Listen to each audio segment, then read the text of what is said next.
All right, so Jim, let's start with you as production supervisor.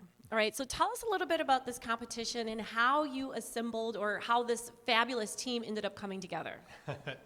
Okay, so the day before, this is a 48-hour film festival. So the day before that film festival, four of us the night before met for the first time. We sat in a room upstairs on the rooftop and went around and said, okay, what kind of gear do you got?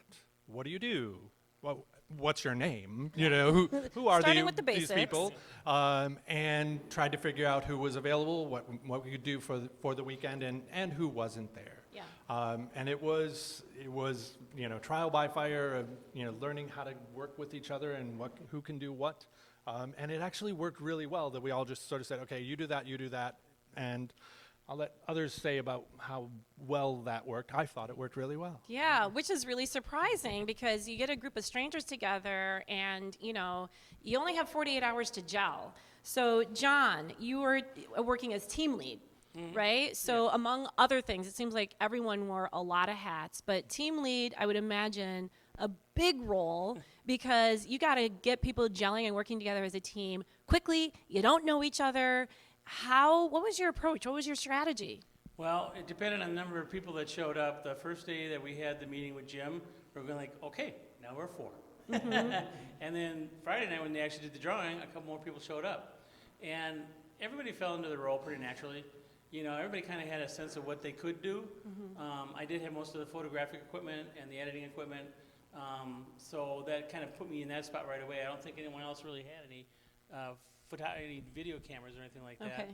And So you're showing up day one with your equipment. Yep. Okay. And And nobody else had any. Yeah. And just to be clear, you're making a movie and no one else had equipment. Okay. it took. You were definitely in. Yeah, and it was kind of scary at first, but then these other people showed up, and I think it's really interesting. You get people that it's almost like there's doers and there's talkers about it, stuff like that. And these people are all doers, I guess, for lack of a better word. Yeah. Because, they didn't know what they were getting into either. Yeah. And it'd be a lot easier, Saturday morning, like a Friday night, going like, I don't think so. Yeah. But these people were courageous enough, really, to jump off a cliff and give this thing a shot because of their love of art or something like that. Yeah. And that's really knit them all together anyway. We were all sort of dumb. Yeah. and didn't know what we were going to get into. And then just because of the personalities of the people, it was pretty easy to get them to gel. Yeah. All right. So Holly, co-writer, no pressure there. You have you don't even have 48 hours to write the script because you got to give enough time to act and film and edit and all that Correct. good stuff. Correct. What was your inspiration and mindset going in? Well, I don't know if you know how the $48 film works, but you pick a genre. You're not able to just say, okay, this is the genre that I want. It's a random drawing, so you have no clue what you're going to get. And we got, what was it, school? And School and politics. school and politics. It was school and politics. School drama. School drama and then politics. So, of course, you hear in the background, ooh, like that's going to be a hard one. How are we going to come across this? And there was a suggestion of doing politics with it. And I'm like, I don't know about politics. There's so much politics out there right now. Let's do something else. Let's do something to do with the school shooting. But let's do it from a different perspective. One that they haven't seen before. And then we kind of spent like an hour and a half hashing out those details. And we wrote a couple pages, not too much on it. And you don't want to write a lot of pages because it's only supposed to be 4 to 7 minutes. Yeah. So on the rule of thumb is 1 page is 1 minute, normally. So after we kind of hashed that out, I said I would take it home, work on it some more, send it off if anything needed to be changed to it, added to it. Obviously, with the other co-writer, we went back and forth a couple times on what to change, how to change things. He did some mock-ups of other things, and literally, I think we had it done by, 11 o'clock, I'd say? Nice. Yeah. So how many hours in are we so far in this whole 48 hours? I think it started at, I want to say 6:30. 7 o'clock, officially started at 7 o'clock. We talked about it. By 11 o'clock, the script was done. Okay, Clark, fellow co-writer. All right, and you did not know Holly before showing up, That's right? correct. We didn't. Now, what was that experience like? Because I think it's just hard to just like even collaborate with family members on something like a written script. You have a short turnaround time. You got to become fast friends. Well, part how of did the it whole all thing was, play out? yes, indeed, the first meeting we had, which is at this, it's a garden center down on the south side of Milwaukee. All the teams were there, all 13 teams were there. And when we got handed out that we were going to be doing a drama, and it had to do with school or politics, we talked about it, and as Holly said, we very quickly, although it ended up being political, we very quickly just said, well, we're going to concentrate on the school. And then they also give you two other things you have to include in the story. They give you a prop, and everyone, all 13 films have to use the same prop. Okay, and what was that? That was an electric cord, an extension cord. Okay. And then also, there's a character who has to be named, and that character has to be a government worker of some Okay. sort.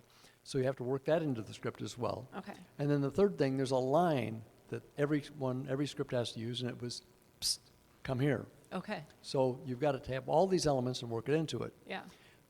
As Holly said, very quickly we decided there was going to be a school situation, and certainly the school under fire. How we're going to pull that off didn't really gel right away, but I would say we actually had the concept down within 10, maybe 15 minutes at the Okay. most. Then it was mostly Holly took on the major script. I added some ideas to it, and we went back and forth, as she said. Yep.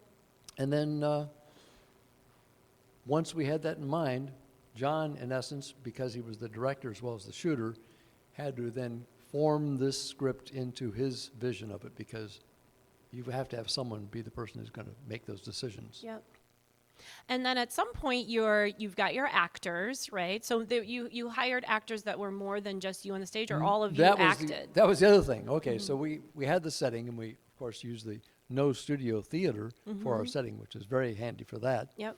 But basically, we were the crew, we were the writers, we were the directors, and we were the actors. Okay. All right. So we didn't hire anyone. Okay. All right. So I love it. So now, some essentials here. The name of the movie, title, Our Future. Our Future. And then when we have the opportunity to see all our future, we will see all of you in the film. Actually, most of you. Let's see. Jim was not physically in the film. Okay. And John was not physically in the Okay. film. And then what was your character? Oh, sorry.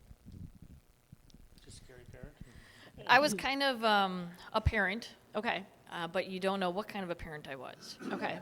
Okay. I can't give it away. The suspense. The Yes. suspense. Okay. Can't give it away. Etheline, what character did you? Yeah, I was a parent, No, okay.